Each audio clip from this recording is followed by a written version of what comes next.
പുഷ്പങ്ങളായാലും മതി. ആ പുഷ്പങ്ങൾ കഴിക്കും. സാധനങ്ങൾ അലങ്കരിച്ച് ഈ സന്നിധിയിൽ എത്തിച്ചു എന്നതാണല്ലോ അല്ലേ? പറഞ്ഞാലേ ശരീരമാട്ടി ഏത് കാലം ഏത് ഉഷാന്തരം എന്ന് പറഞ്ഞില്ല. ഈ ശരീരമായിട്ട് പറഞ്ഞു പോയ കാരണന്മാരുടെ മനസ്സുകൊണ്ടും സ്ഥാനം കൊണ്ടും കോട്ടും മാനവും വരുത്തിയിട്ടില്ല അല്ലേ? ഇതേ പ്രകാരത്തേക്ക് ഉദിച്ച സൂര്യനെ പോലെ ഏത് കാലം ഏത് പുരുഷാന്തരം എന്ന് പറഞ്ഞില്ല. ഭക്തി നിറവനമായിട്ട് എൻ്റെ പങ്കില്ല അല്ലേ?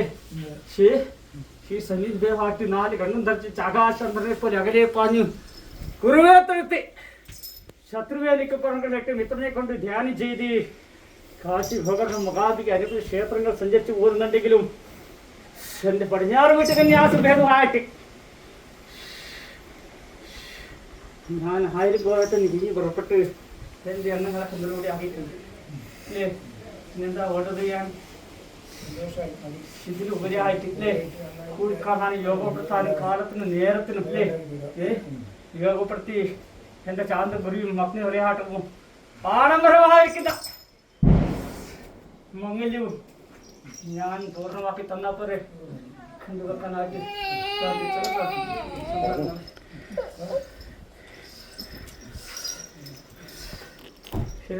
സന്താനങ്ങളാണോ?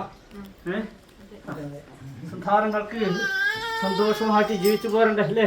കല്ലും കാവേരിയും മുള്ളും മൂർഖപ്പാമ്പും നാഗവും ബോധവും എല്ലാം കൂടെ ഉണ്ടെങ്കിലും തറവാസമുള്ളതായിട്ട് കരിയാത്തനെ കണ്ടിട്ടുണ്ടോ? ഇന്നത്തെ സഭ്യമായിട്ട് ഇല്ലേ? കൊല്ലത്തിന് ഒരുമറിയ കരിയാത്തനും ഭവനമായിട്ട് സന്ദർശിക്കുള്ളൂ അല്ലേ? സജീവമായിട്ട് 4 മുൻഭേദമായിട്ട്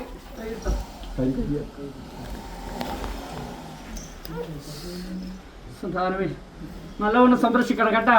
തട്ടി താലോലിച്ച് സംരക്ഷിക്കാനായിട്ട് ഇട പൈതലില്ലേ പ്രകാശിക്കുന്ന ഭാഗത്തിൽ മഹാരവം വന്ന് വലഞ്ഞു പോകാൻ ഇടവരുത്താതെ ഈ സന്നിധി ഭേദമായിട്ട് നടപടിയാകുന്ന പ്രകാരത്തിൽ ഈ സന്നിധി ഭേദമായിട്ട് എന്താ സന്താനത്തിനും വിഷമത്തൊന്നും ഉണ്ടാവില്ല കേട്ടാ. കറക്റ്റിലെ പൊട്ടനായി പോവില്ലേ? പത്തും പൊത്തും ഇല്ലാണ്ടായി പോവില്ലേ?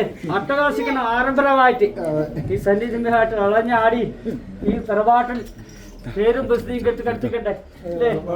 ആയതുകൊണ്ട് ശരിയാക്കും 4 കണ്ണും ദർശിച്ച് കടവും വരവും ഉണ്ടാകും കേട്ടാ. കൊണ്ടുവെക്കാം.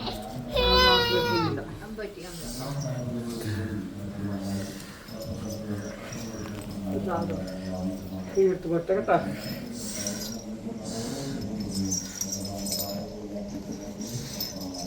സാധനങ്ങളെ എന്നോട് ചൂടി വിഷയിച്ചില്ല, അമ്മത്ത് നോക്കിയില്ല എന്ന് പരിഭവം പരാതികളുള്ള കണ്ടൊക്കെ വിഷയിക്കാർക്കെങ്കിൽ ഞാൻ കൈയെടുത്ത് പറ്റ കേട്ടാ.